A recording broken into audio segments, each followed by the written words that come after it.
इतिहास की कई खाना जंगियों का केंद्र बना हुआ लाल किला आज हिंदुस्तान में आज़ादी के बाद सत्ता का केंद्र बनता है। यहाँ से हिंदुस्तान की सत्ता दिखाई जाती है और आज से ठीक 25 साल पहले आपको लौटेंगे जब हम इस आज के क्राइम पर बात करेंगे। आज की इस आतंकी घटना पर बात करने के लिए ज़रूरी है कि हम आज से 25 साल पहले हुए यानी 22 दिसंबर 2000 की उस घटना तक पहुँचे, तब ये बता पाएंगे कि लाल किला आखिर आतंकियों का निशाना क्यों है। लगातार आतंकी इस ಇನ್ನೊಂದು ರೀತಿ ಲಾಂಚಿಂಗ್ ಪ್ಯಾಡ್ ರೀತಿಯಲ್ಲಿ ಬಳಸ್ಕೊಂಡಿರುವಂತದನ್ನ ಕೂಡ ನಾವು ಗಮನಿಸಬಹುದು.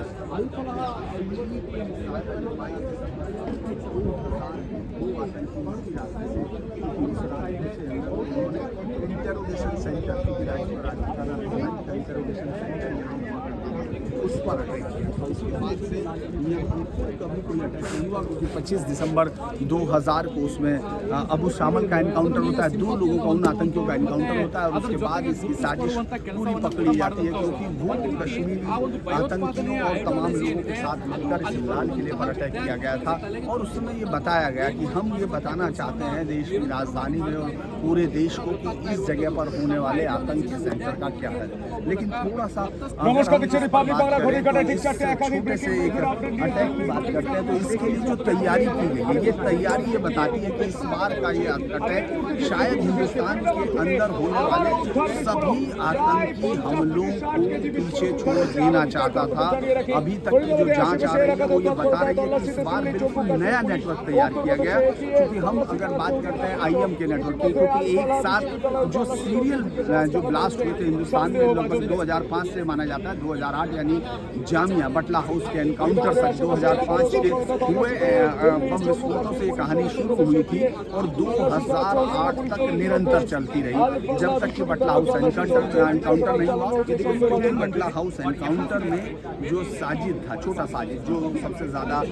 IED बनाता था, उसके बाद इतना बड़ा IED ब्लास्ट का मास्टर नहीं मिला। हालांकि जो भी देखें टेक्निकली देखने की कोशिश करें, यही वो स्पॉट है जहाँ आपको ये पर्दे से ढका हुआ वो सेंटर है जहाँ करना चाह रहे हैं कि आखिर इस तरह से बनाया गया होगा। ये अभी तक एजेंसीज के लिए जो सबसे पहला सवाल है ये सवाल अगर गाड़ी चल रही है और इस वक्त यहाँ से जाते इस तरह मूव करता है तो डॉक्टर उमर तो ये नहीं कहा जा सकता। अगर हम लोग टेररिज्म के नज़रिए से देखें तो डॉक्टर उमर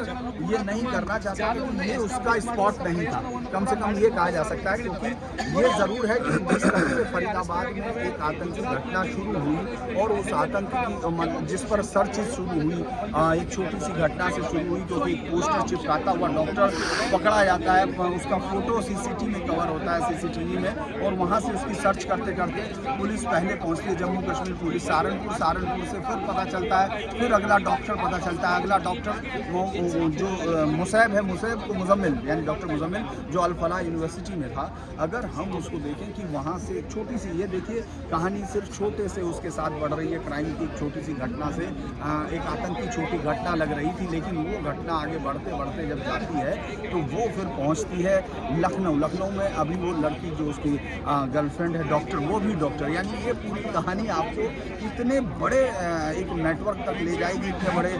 उस तक पहुंचेगी, ये किसी को मिल नहीं थी क्योंकि 2900 kg अमोनियम नाइट्रेट का होना, IED का होना, वो ये बताता है कि ये एक इतना बड़ी साजिश थी। और ये अभी बातचीत से आने लगा और कुछ जो उनके इंटरसेप्ट पकड़ने की कोशिश कर रही डॉक्टर उमर के बारे में जो पता चलने के बाद, क्योंकि किस तरह से वो बाहर से बात कर रहा था और अपने हैंडलर के साथ बात कर रहा था, हैंडलर किसी बड़ी चीज़ की तरफ था। तो अब आप ये सोच सकते हैं कि 26/11 आपको याद होगा, 26/11 यानी नवंबर का महीना क्यों चुना जा रहा था, क्या इंतज़ार किया जा रहा था, कितने लोग थे, क्योंकि 2900 kg अमोनियम नाइट्रेट का इस्तेमाल कोई छोटा मोटा ग्रुप नहीं कर सकता है। वो सिर्फ एक जगह नहीं हो सकता कि आप सोचें कि अमोनियम नाइट्रेट, क्योंकि जिन्होंने भी टेररिज्म को देखा वो जानते हैं कि 10, 20, 30, 40 kg तक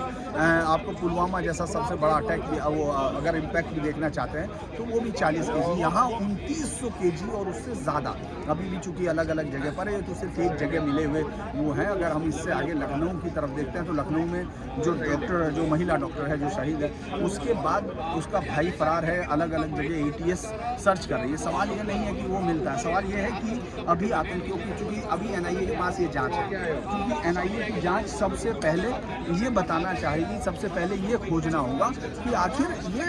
ये साजिश कितने बड़े लेवल पर थी, क्योंकि 2900 kg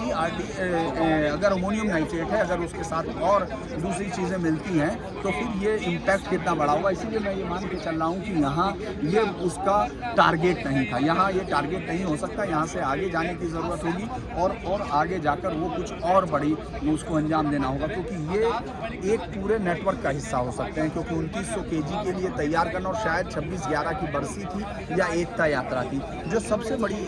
इस समय NIA की सबसे बड़ी जो पहली जो उसकी लाइन ऑफ एक्शन है वो ये देखना है कि टारगेट कहाँ थे, क्योंकि मॉड्यूल बस्ट हो चुका, अब उसके मॉड्यूल के आसपास के तमाम लोग होंगे। अब जैसे पूछा जाएगा, पूछताछ में सबसे बड़ी चीज़ ये होगी कि ये पुलवामा से क्या शुरू हुई ये कहानी, जो पहले सहारनपुर पहुँचती है, सहारनपुर से लखनऊ पहुँचती है, फिर फरीदाबाद आती है, यानी एक साथ मल्टी स्टेट में ये जो सब चल रहे थे, क्या ये एक नेटवर्क है? दरअसल हम अभी ये देखने से थोड़ा सा हम लोग इसलिए भूल जाते हैं कि NIA ने पिछले लगभग 11 सालों में कितने जो 8-9 अगर हम कहें बड़े बड़े टेरर मॉड्यूल बस्ट किए हैं। तो ये तो लग रहा है कि लगातार वो लोग एक्शन में, लेकिन इतना बड़ा तैयारी करना और उसको यहाँ तक ले आना, लाल किले तक, मुझे लगता है लाल किले पर अटैक करना कोई